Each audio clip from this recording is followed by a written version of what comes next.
Goeiedag! Good day, fellow South Africans and citizens of the world. And you know what? I have talked so much on this channel about the Chinization of Africa. And we have a very, very interesting development. And it's going to be very interesting to see how the Chinese warlords respond to an African standoff. Now, as you know, in 1994, the white people of South Africa basically handed over the country to the ANC under Mandela.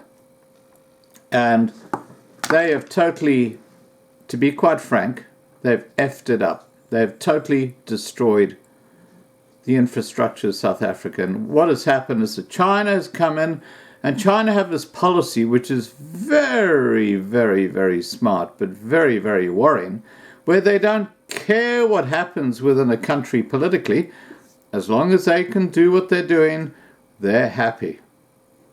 And by stealth, they have been slowly enslaving South Africa like that black widow spider, you know, with the spinning the web. And South Africa is like one of those insects caught in the web, and it's just more and more of this sticky stuff has been stuck around them.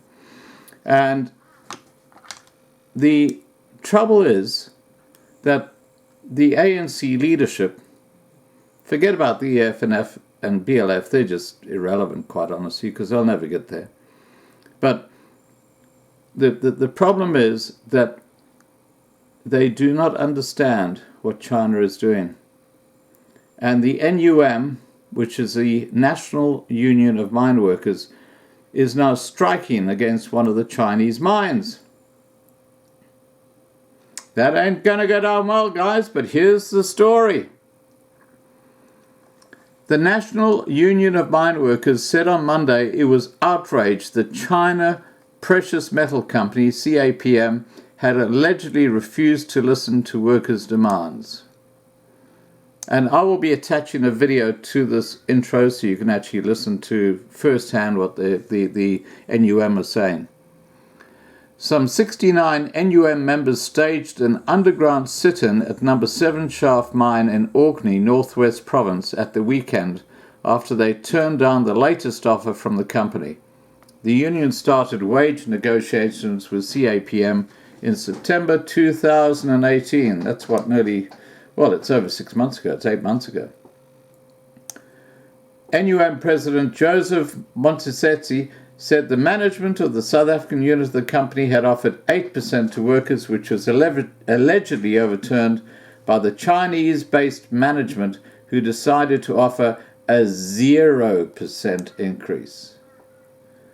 Guess what? You're starting to learn that you're caught in the spider's web.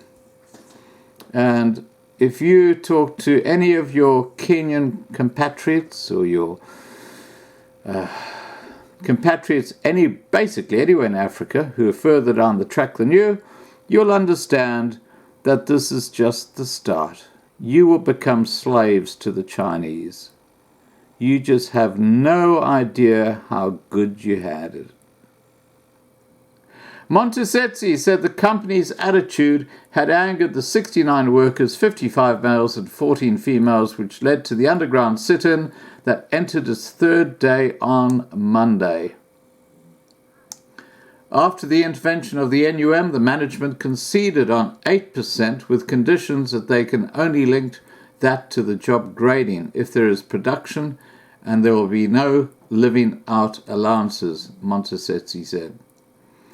It is this kind of arrogance by CAPM management that provoked the workers to resort to sit-in underground. We view this behavior by CAPM as a sign of not caring about mine workers. Capitalists don't value anything except maximization of creation of wealth.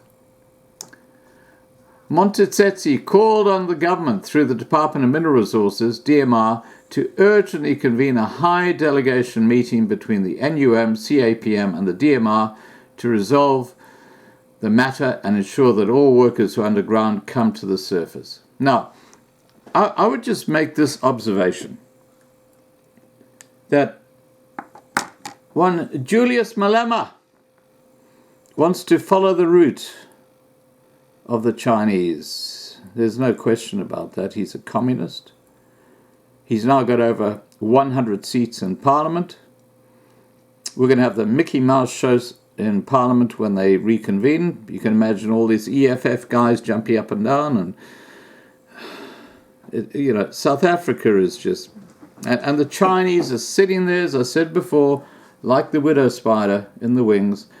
And you know who their biggest target is? It's Eskom and their debt. That's where it's going to start. This is kind of like a little buy game, but what it does demonstrate to you is the utter disrespect China has for the people in South Africa. They don't give a stuff. They're there to colonize Africa. And, I think it's getting a bit late in the game for South Africa to actually stop what's happening. And the biggest losers ironically, the biggest losers are going to be the Bantu and the Nguni people. And if I was a prophet, and I'm not, I would be suggesting that the first stage is you replace the Bantu with the Chinese who come in, because remember, the Chinese in South Africa are honorary blacks, so they don't have to worry about BEE. How the hell did they do that? And the second thing they're going to do is they're going to slowly push not the white population into the sea, but the black population into the sea, as they claim South Africa as a Chinese colony. I just know this is where South Africa and most of Africa is going. It's becoming it's becoming an extension of China, and China will control it. And if you thought colonization under people like P.W. Botha was bad, that is a walk in the park compared to what's coming, believe me. All right, guys, please remember to subscribe to be kept informed. Ring the bell, the little lines on either side of it, to make sure you get the updates, and have a great day. Bye. It's not the case in South Africa. We told them that production is attached to bonus, not salary increase. There has been an agreement of 8% before, and job creating. But then the CEO came from China and overruled everything that was agreed by the collective bargaining between the trade union and management. And hence the workers are staging sit-in underground, because there has been negotiations since September last year. Nothing has been implemented. So when we came here and engaged them, we told them that we cannot go underground without any offer that they are going to give to workers. Then they put 8% from category of team leader downwards. And they also agreed to the issue of job creating.